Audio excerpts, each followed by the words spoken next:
been attacked by pro-Brexit campaigners. One of them joins me now. He's the businessman Alan Halsall, who used to own the prime maker Silver Cross. He's on the board of Vote Leave campaign. Morning to you, Alan. Morning, Dan. I just want to pick up on that thought there from the CBI, and that's the point that the economy will still grow whether we stay in the EU or whether we leave. But they're making a point that growth would be much lower if we voted to leave the EU, and you don't agree with that? Well, actually, what they're saying, if you read the report, the report from the CBI, by the way, the CBI, which traditionally has been scaremongering for many, many years. It was wanted to join the exchange rate mechanism, wanted to join the euro.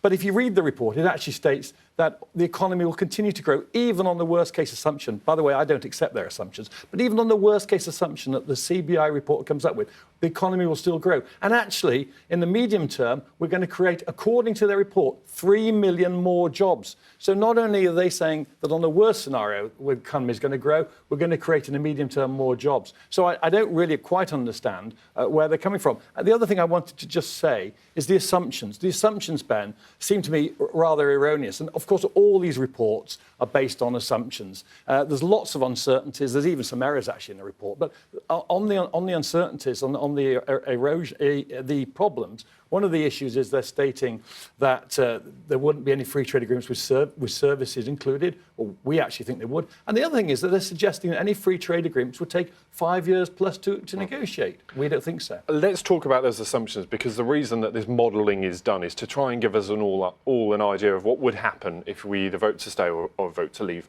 But the issue is there is no certainty in any of this. It's unprecedented for a country to leave the European Union. No one knows what would happen. So at best, these are just educated guesses, aren't they? Absolutely. And if you remember when we first announced the referendum, when the Prime Minister made his speech at Bluebird, the CBI said, oh gosh, there's going to be uncertainty here. We're going to have a referendum. Actually, the economy's done pretty jolly well since they announced the referendum. So I would just suggest there's an awful lot of scaremongering. You're absolutely right, Ben. There's lots and lots of uncertainty. However, from the Vote Leave camp, we actually believe the best place we can be is out taking control of our own destiny. But on that issue, if these are just guesses and there is so much uncertainty, how can you be sure that what you're telling us, the figures that you're coming up with, have any sort of resonance? How much can we believe what you tell us? Well, we believe that the confidence of this country, we should take control, take back all the control of our economy, take back control of our borders, take back control generally of what we're in charge of our own destiny.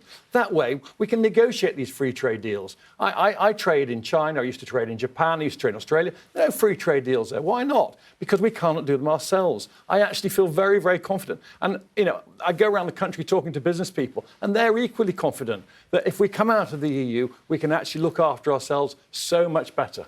A word on regulation, because we speak to a lot of small businesses on this programme. One of the issues that they face is regulation from Europe, and it's something that affects small businesses perhaps much more than larger ones. A suggestion that it should be easier if we left the EU to regulate our own future and, as you said, be in charge of our own destiny.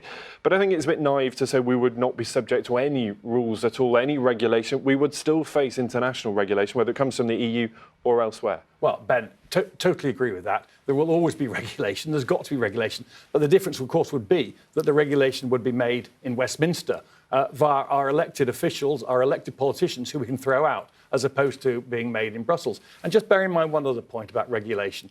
It's always, you're right, small businesses are the ones that are impacted. 95% of businesses in this country do not trade with the EU, yet they have to take on EU regulation. And of course, big business rather likes regulation because it makes life a lot easier for them, because they can actually, the more regulation, the more that the barriers of trade go up. And that's a concern of all businesses around the country. OK, the debate will run and run, I'm sure. Alan, thanks very much. Alan Halsall there from the Vote Leave. You didn't frankly have the balls to put country before party.